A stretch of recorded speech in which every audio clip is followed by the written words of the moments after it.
bonsoir. Comment ça s'est passé cette saison, ce Gabon Award? Très très bien. Il y a eu énormément de racistes tout au long de l'année qui ont permis de faire une superbe cérémonie.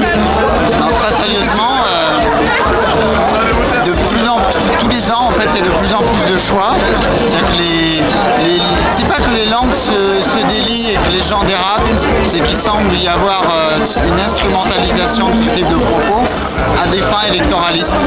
Et on souhaite qu'en tout cas en 2012, ceux qui jouent avec le feu en opposant les uns contre les autres perdent l'élection qui vient, parce qu'on peut instrumentaliser la division comme ils le font, mais on peut aussi instrumentaliser l'unité en disant qu'on est beaucoup plus fort quand on est unis, quand on est ensemble, quand on construit une France composée de l'ensemble de nos diversités, plutôt que d'essayer de mettre des murs entre les uns et les autres. Alors est-ce que les Gabon Awards ont un écho à l'étranger, mondial? Est-ce que ce genre de choses se fait par exemple aux États-Unis?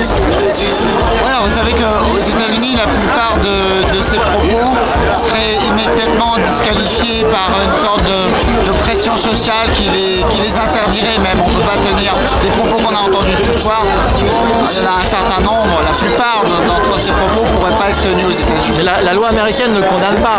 Non, la loi américaine ne le condamne pas, mais c'est, si vous voulez, l'ensemble de la société qui rend impossible. Parce que si vous tenez ce genre de propos, vous ne pouvez pas gagner les élections.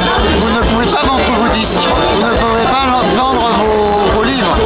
Donc vous avez, si vous voulez, toute une société qui vous répond, qui fait pression pour que, on appelle ça le politiquement correct en France. Mais vous savez que le politiquement correct, c'est une expression qui est utilisée par l'extrême droite américaine pour précisément confondre la liberté d'expression et la libre expression des préjugés.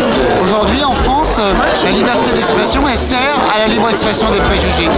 On a une loi qui est censée condamner les propos discriminatoires. Cette année, c'est aussi l'année où Éric Zemmour, le lauréat de l'année dernière, lauréat encore cette année, a été condamné par la justice. Ça ne l'empêche pas de continuer à sévir dans des chaînes, et en particulier dans les chaînes publiques. Est-ce que vous ne pensez pas que c'est un reflet de ce qu'on appelle la France-Afrique, justement? Ce Roland nauséeux Moi, je pense que les propos qui sont tenus ne sont pas des reflets de la société, mais c'est plutôt la société qui est construite à partir de ces médias et de l'expression de ces préjugés dans les médias.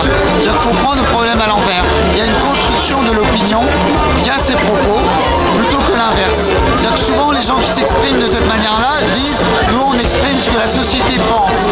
C'est pas vrai. Est-ce que c'est pas logique par rapport à ces politiques néocoloniales sur l'Afrique? C'est un reflet aussi du colonialisme. La France a une histoire. Je dirais que on est plus dans le post-colonial que dans le néocolonial.